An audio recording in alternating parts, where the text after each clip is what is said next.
Hey guys, I'm sorry this video took so long. I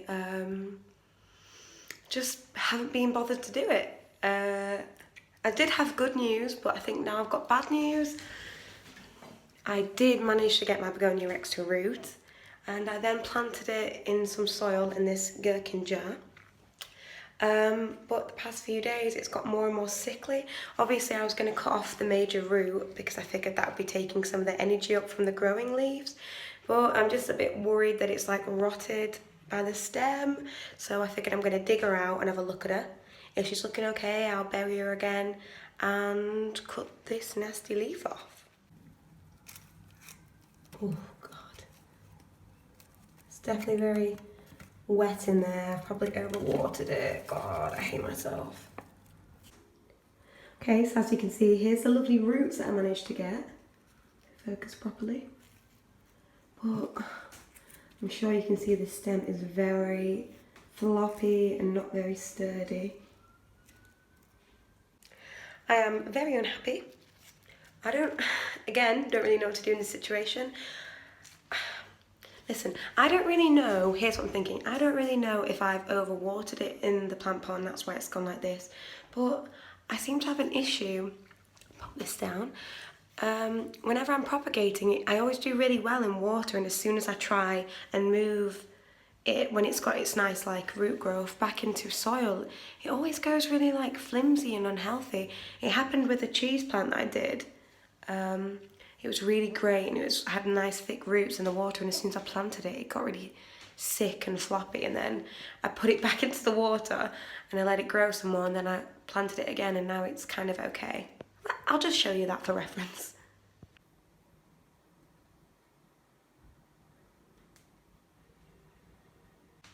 So this absolute beauty, so cute, is the first plant I ever propagated, and I just snipped it off my mum's plant when I came home for lockdown, and now she is absolutely gorgeous.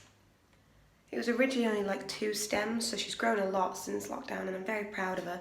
But I had the same issue with her, with the propagation, and I'm just not too sure what I'm doing wrong.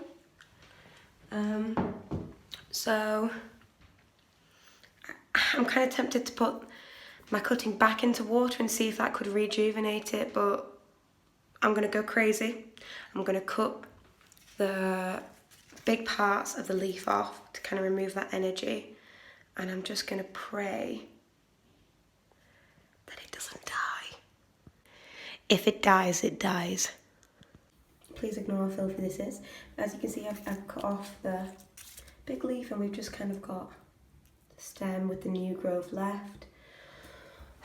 I just don't know. I just don't know. I'm just going to do it. I'm just going to do it.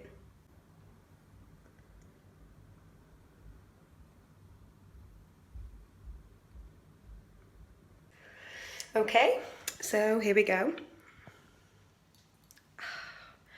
I don't think that the Begonia Rex is worth all this trouble, but I'm hoping that might make it spirt up and be healthier.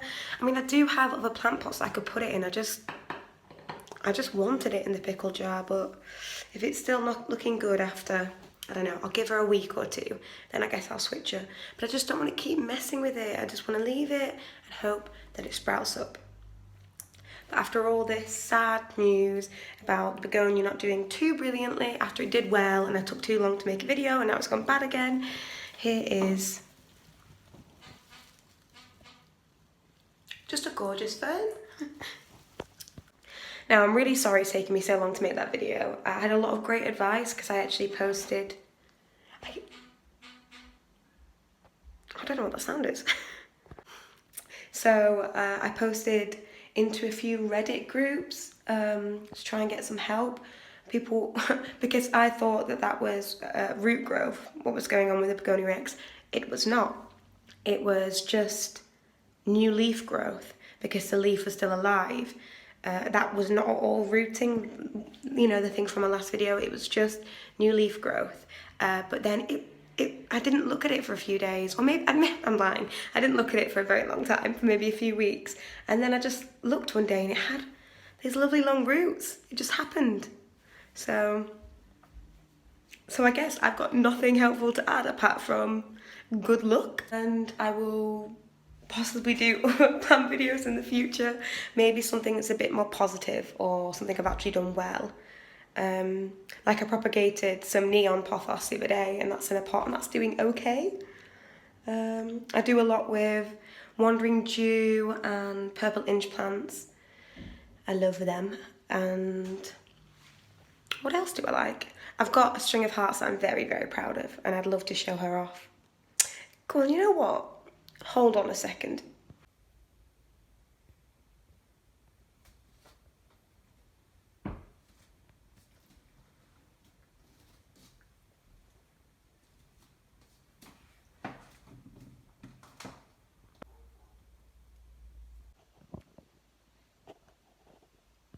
I've got a very large collection. I've been neglecting them a bit at the minute and I'm feeling a bit naughty. I'll get back into it soon. But thank you for watching. Here's my terrible, terrible update. I hope it goes well. It's an update that's going to lead to another update. But I just thought it was so sweet that people were actually interested and wanted to have an update. So thank you to those two lovely girls.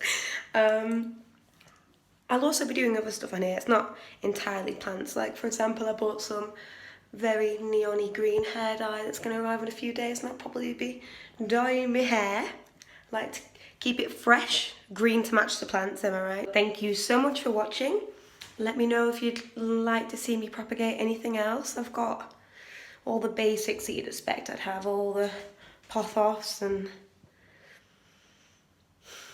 me trying to remember any other plant name in the world. Calathea.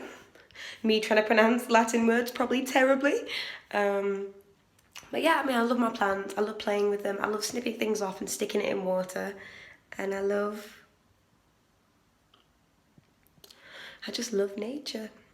I've got some ivy on the go, propagating some ivy. She's doing great. So just let me know if you want me to do anything, because I'll do it, because I'm bored all the time in lockdown. So in short, there is nothing you can do to make the Begonia Rex happy. It will always hate you, even if you give your entire life to it. If the carnivorous monster plant from Little Shop of Horrors was a real plant, it would be the Begonia Rex. Because I've given you so much, and still you don't grow for me. But she's not dead yet, so here's to another stressful 3 weeks with the Begonia Rex. Thanks so much, bye!